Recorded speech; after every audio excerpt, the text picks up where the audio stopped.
마 대표, 납품 후에 잠시 만날 수 있을까요? 무슨 일이시죠? 제가 배달이 좀 밀려서요. 지난번에 좀 오해가 있었던 것 같아 그럽니다. 저는 쿨하게 있는다고 했으니 신경 안 쓰셔도 됩니다. 저는 이만 바빠서. 차갑게 돌아서는 광숙의 뒷모습을 바라보며 동석은 자신도 모르게 한숨을 쉬고 자꾸만 광숙이 마음에 쓰이죠. 오늘은 그렇게 조금씩 광숙을 향해 다가가는 동석의 사랑스러운 모습과 이둘 사이의 감정이 아주 천천히 피어나기 시작하는 이야기를 해드리려고 합니다.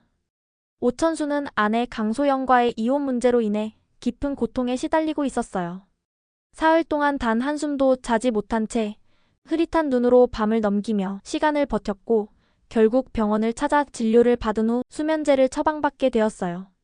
병원을 나와 술병을 든 채 터덜터덜 고시원으로 돌아온 천수는 낡은 방 안에서 오래된 가족 사진 하나를 꺼내 들었어요. 사진 속에는 예전의 강소영과 딸 영주 그리고 웃고 있는 자신의 모습이 담겨 있었죠. 그 사진을 바라보던 천수는 이내 쓸쓸하고 허탈한 웃음을 짓더니 손끝에 힘을 주어 사진을 찢어버리고 맙니다. 이제는 되돌릴 수 없는 가족의 형태에 대한 무언의 절망이었어요. 그리고 이것이 자신의 미래라고 생각한 것 같아요. 그날 밤 천수는 수면제와 소주를 함께 마신 채 침대에 몸을 눕히고 끝내 정신을 잃고 말았죠. 한편 미수는 편의점 본사에서 장광주 프레젠테이션 기회를 얻게 된 기쁜 소식을 천수에게 가장 먼저 알리고 싶어 전화를 걸어요. 하지만 밤새도록 천수에게 연락이 닿지 않자 불안한 마음이 커졌고 이를 이상하게 여긴 미순과 가족들은 반복해서 천수에게 전화를 걸게 되죠. 계속 울리던 전화벨 소리에 고시원 실장이 이상함을 느끼고 천수의 방을 열고 그 안에서 의식을 잃은 채 쓰러져 있는 천수를 발견하게 돼요. 급히 119에 신고가 접수되고 천수는 응급처치를 받으며 병원으로 이송되고 말았죠. 한편 천수에게 전화를 걸었던 미수는 고시원 실장을 통해 이 사실을 알게 되자 바들바들 떨리는 손을 겨우 진정시키며 천수의 가족들에게 급히 연락하게 되죠. 놀라움과 충격에 휩싸인 가족들은 곧장 병원으로 달려가고 병원 대기실에는 무거운 긴장감이 감돌아요. 광숙은 흔들리는 눈빛으로 미순을 바라보고 미수는 천수가 잘못될 수 있다는 불안 속에서 그의 이름을 되뇌며 쓰러질 듯 오열하죠.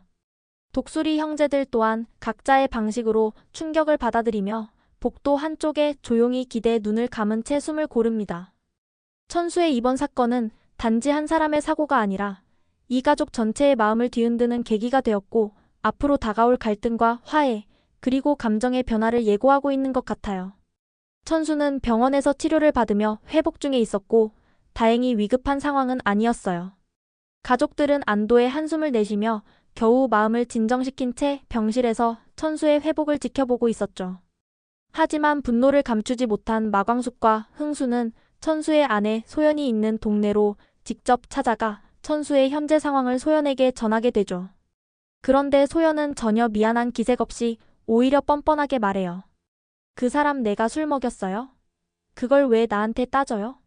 라며 말하더니 이혼의 위자료만 챙겨주면 조용히 미국으로 사라지려 했어요. 그러니 내 탓하지 말아요. 라고 덧붙였어요. 그녀의 태도는 적반하장도 모자라 광숙과 흥수를 더욱 불쾌하게 만드는 오만함으로 가득 차 있었죠. 보다 못한 흥수가 날선 목소리로 따지기 시작하자 소연은 갑자기 과장된 비명과 함께 혼자 넘어지는 쇼를 해요. 무릎을 감싸며 마치 누군가에게 심하게 밀린 듯한 표정을 지었고 주변 사람들의 시선을 의식하듯 크게 울부짖었죠. 여기 봐요. 이 사람들이 나를 밀쳤어요. 폭행이에요. 라고 외치며 사람들을 향해 고래고래 소리를 질렀고 그 모습은 누가 봐도 어설픈 연기처럼 보였지만 상황은 그녀에게 유리하게 흘러가게 되죠. 곧 출동한 경찰 앞에서 소연은 온몸을 떨며 광숙과 흥수를 가리켰고 어이없어 하던 광숙은 주먹을 꼭 쥔 채 이를 악물고 있을 수밖에 없었어요. 흥수는 억울하다는 듯 소리쳤지만 소연은 흐느끼며 연신 눈물을 닦는 연기를 멈추지 않았죠. 결국 오해는 풀리지 않은 채 마광숙과 오흥수는 경찰차에 나란히 태워져 유치장으로 향하게 됩니다. 유치장 안 광숙은 분노와 억울함에 입술을 깨물고 있었고 흥수는 깊은 한숨을 쉬며 벽에 머리를 기댄 채 말하죠.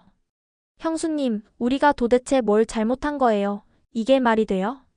그러자 광숙은 단호한 목소리로 대답해요. 천수 도련님, 이대로 두면 안 되겠어요. 저 여자는 위자료 뜯어내려고 대놓고 생쇼를 벌이고 있잖아요. 이렇게 당하고만 있을 수는 없어요. 반드시 천수 도련님 구하고 오늘 일 되돌려줄 거예요. 이후 가족들에게 연락한 광숙과 흥수는 오해로 인한 해프닝이었음을 설명하고 둘째 도련님 천수가 병원에 입원해 있는 상황까지 전하며 유치장에서 풀려나게 되었어요. 한편 광숙의 소개팅 상대였던 박상남은 적극적으로 광숙에게 마음을 표현하지만 광숙은 지금은 여유도 마음도 없다며 차가운 태도를 보이죠. 그러자 당황한 그는 독수리 술도가로 직접 찾아와 공주실을 먼저 만나게 되죠. 박상남은 공주실에게 선물을 내밀며 호감을 표현하고 예상치 못한 골프복 선물에 공주실은 깜짝 놀라고 말아요. 그때 광숙에게서 다급한 전화가 걸려오고 박상남과 대화 중이던 공주실은 통화를 받죠. 광숙은 흥수 도련님과 함께 천수의 아내와 폭행 시비에 휘말려 유치장에 갇혔다는 소식을 전하고 공주실은 기함하게 됩니다. 유치장에서 풀려난 광숙을 보며 공주실은 걱정 반 잔소리 반으로 그녀를 들들 볶기 시작하고 광숙은 말없이 그 잔소리를 받아내죠.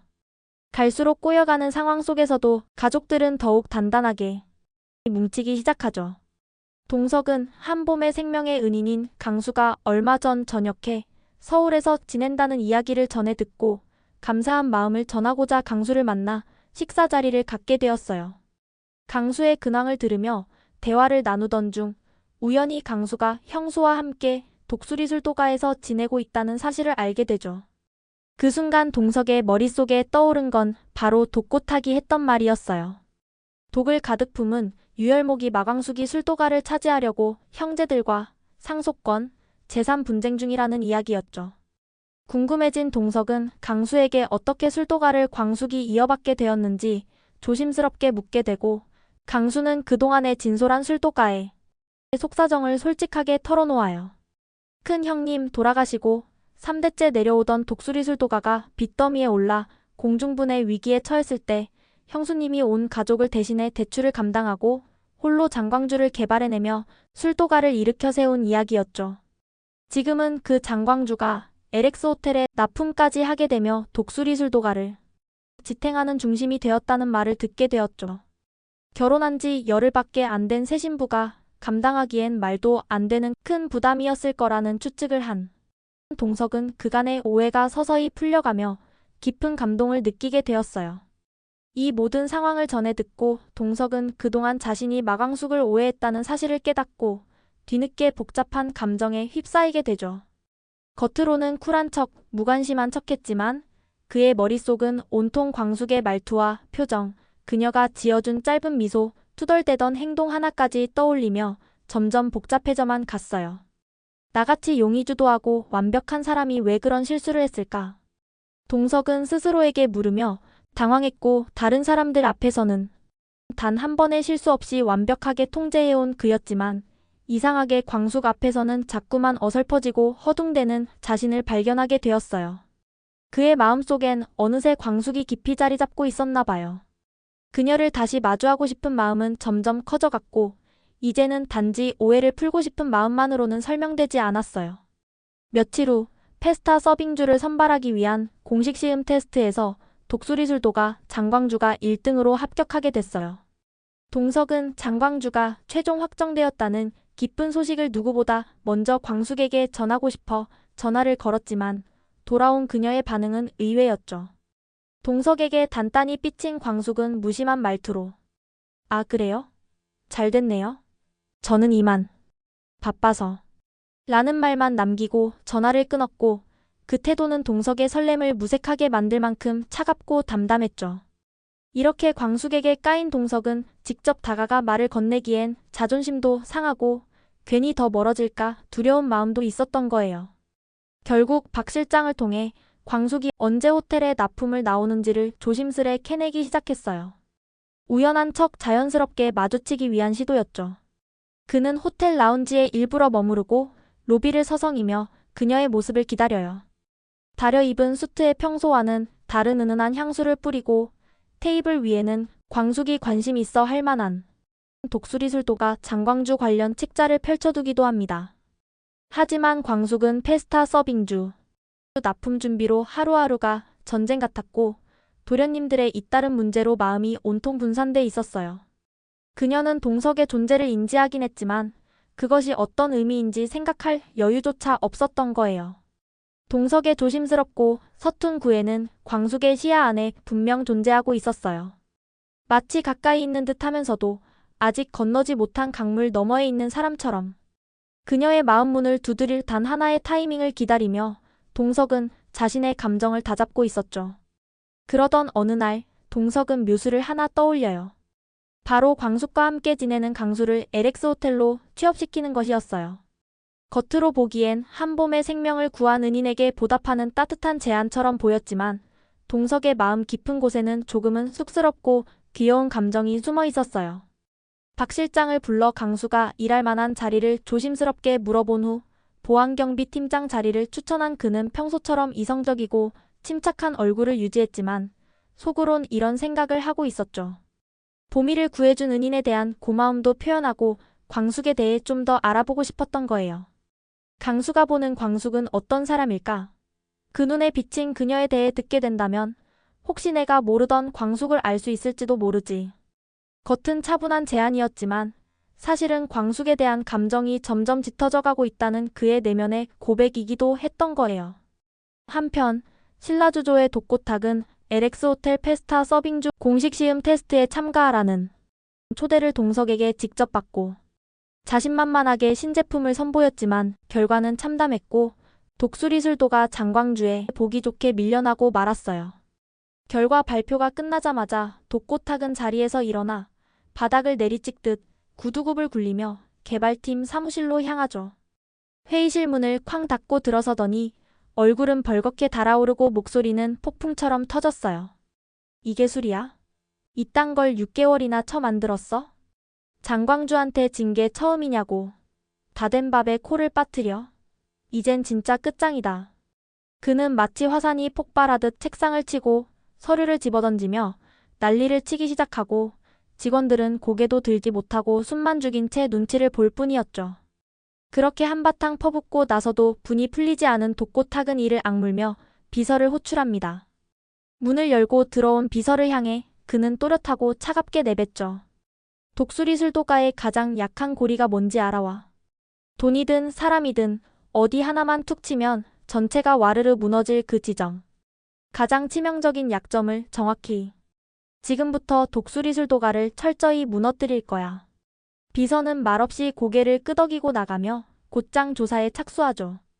독고탁의 눈빛은 이제 단순한 분노가 아니라 철저한 계산과 복수의 의지가 섞인 냉혈 안에 그것으로 바뀌어 있었어요. 그가 입 밖에 낸 그 말은 허세가 아니라 전쟁이 시작되려 하고 있었던 거예요. 독고탁은 독고세리의 마음이 어디로 향해 있는지도 모른 채 동석과 억지로 사돈을 맺으려 안간힘을 쓰고 있었어요.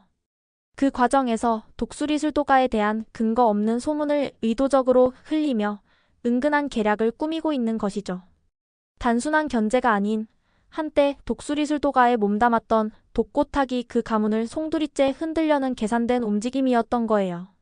마음을 곱게 써야지 복이 들어올 텐데 독고탁은 신라주조 신제품이 장광주에 밀려 체면을 구기자 교묘한 계략을 짜내고 있고 그의 아내 장미애는 술도가의 돈을 몰래 횡령한 데다 갓난아기였던 강수를 술도가 앞에 버려두고 야반도주했던 과거까지 있으니 부부에게 과연 복이 따라올 수 있을까요? 욕심으로 엮은 인연은 오래가지 못하고 비틀린 진실은 언젠가 반드시 드러나게 되어 있죠.